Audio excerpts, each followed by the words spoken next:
gravando? Tá gravando. E... Fala aí, galerinha. 30 de abril de 2018, último dia do mês. Último dia do mês, não. Último dia do mês. Acho que vou lá pro episódio. Vamos lá?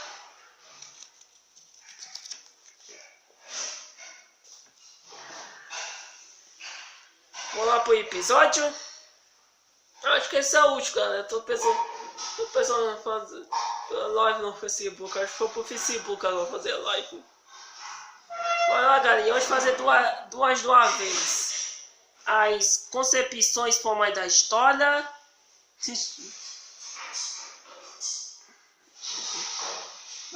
As concepções formais da história e conceito, importância da cultura. Vamos lá? As concepções formais da história. A historiografia, entre seus diversos significados, é uma metodologia utilizada não só para o resgate do passado, mas também de como o passado é escrito, analisando e interpretando em sua evolução esse processo apresenta três formas, desde os simples registros dos fatos até a análise científica das fontes históricas. A história narrativa ou episódica, no qual o historiador narra os fatos que se especificam com suas causas e consequências, como ocorreu com Heródoto, o pai da história. B. História ditânica ou pragmática, de que o historiador refletir sobre as causas e resultados de um determinado fato, procurando tirar eleições, influenciar os seus leitores, estabelecer modelos de conduta. Esta forma de obra tem um caráter eminentemente didático. Analisar a guerra e entre atenienses espantamos Tecides e tinha como uma de suas preocupações alertar os gregos para as graves consequências deste conflito. C. História científica decorrente da evolução científica que a Europa conheceu a partir da segunda metade do século XIII. Se preocupa com a verdade objetiva, com a análise crítica das fontes, sendo sua tonalidade, sua autenticidade, sua importância, e em que informação ainda se pode obter. Os dois maiores expoentes desta corrente, como os filósofos alemães Friedrich Hegel, 1770 a 1831, e Karl Marx, 1818 a 83. Ambos utilizaram o método de análise conhecido como diatética para compreender a evolução da evolução e por exceção do próprio mundo. Segundo a dietética, cada situação dominante gera por condição uma força de oposição para Hegel. A história decorre da luta entre as ideias dominantes, teses, e as ideias da oposição antítese, que suscitam uma transformação síntese. Este processo de análise é denominado um idealismo histórico. Marx utilizou a mesma análise diatética, porém associou ao campo material forças positivas dominantes e forças de oposição em um materialismo histórico. Em 1929 surgiu na França uma importante escola historiográfica. Os análises à frente da qual história estava Marc Bloch e Luciano Freire. Na verdade, trata-se de uma revista que servia de instrumento de divulgação das novas ideias dos nossos notáveis historiadores. Eles propunham uma nova história cujos principais diretrizes eram romper com o culto dos heróis e voltar para o conhecimento do cotidiano, da psicologia social, de arte, etc. Uma história global. Isso aí, galera, vamos para a segunda parte. Conceito e importância da cultura. Vamos lá? Muitos foram as razões que levaram o ser humano a viver em grupos menores, famílias e clãs. Depende dos grupos maiores, independente de tipos de nações. A vida da comunidade era comumente facilitada pelo desenvolvimento da linguagem articulada, não fosse ela a transmissão do conhecimento, da experiência e das descobertas de cada indivíduo aos demais, tem de ser feita de forma extremamente imprecisa, complicando, apontando insuficiente na prática a semelhança dos animais irracionais. Cada pessoa tem de começar do nada, como redescobrir o uso do fogo e reencontrar as fontes de água e alimentos, etc. Mas, por meio da linguagem articulada, cada pessoa apresenta e comunicado errativo, fascinando os demais membros do grupo, que assim compreendem sua capacidade mental e descobrir coisas que ninguém ainda conhece. Os avanços no conhecimento eram informados aos demais e postos a serviço de todos. Assim, com o passar do tempo, nos grupos humanos formou-se um conjunto de elementos materiais e não materiais, produto da experiência de seus membros, transformados em um conhecimento comum. A vida de todos passou a compreender as construções deste conjunto e as maneiras de viver naquele grupo. o que passava a integrar, quer por nascer no grupo, quer por se transformar funcionalmente ou não, tinha de aprender a agir de acordo com a maneira de viver no grupo, mais subjetivamente dizendo, tinha de educar-se. Leis, línguas, crenças, usos, costumes, tipo de alimentação, padrão de turismo, sistema econômico, a forma de se fazer as coisas e pegando uma determinada técnica, tradições orais e lembrando de alguns dos elementos que constituem o conjunto dos materiais de viver de uma coletividade. Os grupos humanos viviam em ambientes geográficos diferentes, químicos, positivos, vegetação, tipo de relevo, história, etc. E como para sobreviver e alimentar os seus ambientes, os materiais disponíveis para a construção de moradia nos planícies. É tipo das montanhas e de outros grupos para essas regiões quentes eram de natureza diferente daquelas usadas nas regiões frias, a maneira de viver variava do grupo para grupo. Portanto, chamava-se cultura o conjunto dos materiais de viver de um grupo humano, formando pelos seus elementos materiais e imateriais.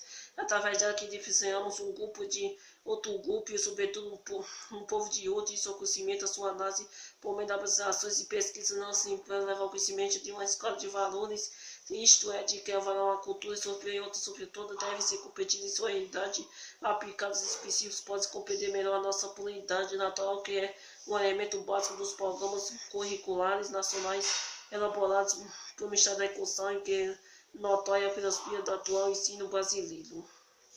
Pintura Roberto Período Leótico em São Raimundo Nonato, Piauí.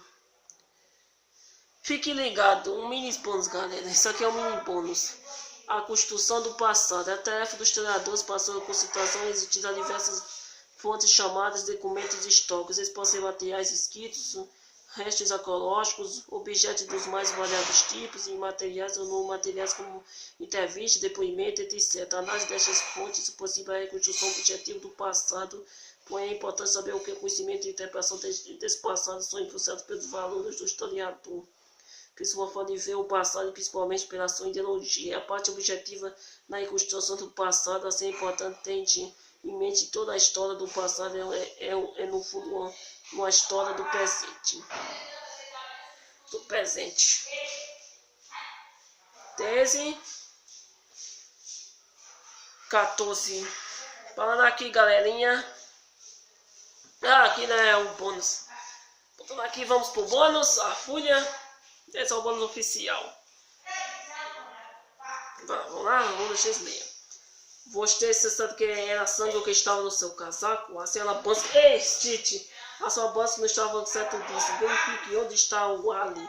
Catine disse de modo aborrecido. Referimos o Alice Monquer, o advogado da família. Diga que perceberá que não importa o que seja quanto horas da manhã. Catine estava com um vestido longo, áspero e não podia dar confiança à idade. Já tinha desmaiado a banha, dava um espaço, pedia a senhora da bolsa para abrir um zipe e subiu para o quarto do geriaco usando apenas umas calcinhas transparentes e nada mais. O quarto estava esquisito e Cássio viu os dedos de Caterina começavam a bater, sentiu uma dor de cabeça nervosa. Havia música tocando, Cássio inundável. Chop Catine viu Genia quieta na cama e pensou que estivesse dormindo. Procurou no guarda-roupa um pecomum para vestir, então começou a examinar a roupa que Genia tinha usado quando veio do hospital para casa para ver se havia manchas das peças internas. Genia sentou-se rigidamente na cama, inclinou-se e depois sobre os cotovelos. Alô, mamãe, alô, Genia, como se sente? Não ser mais contente por estar em sua casa. Sua voz não era clara, ela mal posseava as palavras, sua cabeça estava encostada e totalmente se Catarina estivesse bem informada quanto à atitude de sua filha em relação a drogas, porém supôs que Genia estivesse ausente na realidade. Catine sentou-se perto dela, provavelmente era sua imaginação, mas Genia pareceu manter uma certa reserva cautelosamente. Catine pôs a mão na testa de Genia, mas ela evitou ser tocada. Não, está bem, você está zangado comigo porque eu voltei para casa? Certamente que não, nós só queremos estar certos que você não fique doente de novo. Esse é o quarto mais isolado da casa, mas a noite é o mais frio. Acho que ele devia pôr um cobertor de cama. O Jean, que estava usando pijama, procurou me agasalhar naturalmente. Ela estava terrivelmente cansada, nervosa e agitada. Forma de festa. A Viscatina tinha alguns anotados à ponta da língua e Jean estava mais para baixo, para um lado e para outro. Objetivamente, Catarina tentou segurar a mão dela, Genia impôs com uma força surpreendente. Eu disse não. Ela estava palpitando de angústia. Genia, por que não? Você podia. Eu não podia forçar a si mesma a completar o pensamento. Suas vozes vagavam Ela está aqui. Quem é nós? Ninguém neste caso, só nós duas. Não seja tola, quem está sendo tola. Já que estou indignado e ofendido. O que é que você acha? Eu escuto a voz dele. Os olhos de se encher de lágrimas, removi a cabeça de um lado e outro, catinho o caos com expulso, sentindo desempanado e com medo, mas não podia ver seus temores. Você não está mesmo zangado comigo? Jean disse, por fim, numa voz extremamente infantil. Jean, pare com isso, você não é mais uma criancinha de 6 anos. Nós temos esperar um ensinamento mais amalecido que isto. Sim, temos. Eu realmente gosto de você, mamãe, mas você está sempre me humilhando. Por que você me fez isso? É tão odioso, eu não quero ofendê-la. Katinha fez uma careta. Isso não é outra maneira de permitir aos adultos que tomem conhecimento do que pensam dos limites. Não vou deixar de passar disso. Desculpe, Jean. Eu queria que você me contasse uma coisa. Alguém entrou no seu quarto no hospital, um homem que não deve estar aí. Não, você não quer se lembrar? Eu não me lembro, não aconteceu nada no hospital. Eu estava cansado de ficar sozinha, que vim para casa é tudo. É preciso tentar complicação só por isso. Já saiu da cama e foi ao banheiro. Katinha ouviu urinar. Quando voltou, ignorou a mãe e foi direto para o seu TA. Passando página 63. Seu TA de maionese. Seu TA de maionese. Isso aqui não é para legal não. Isso aí, galera. Nossa, só os minutos, galera. É sair. Amanhã vai ser diferente. Eu acho que vou mudar pro Facebook. Fazendo o meu livro de pesquisa, outro livro de pesquisa que eu tenho. Fazendo lá, tá bom, galera? Esse foi o último, viu? Não sei que eu vou voltar pro YouTube. Então, se um mês, daqui um mês, não sei. Valeu, galera.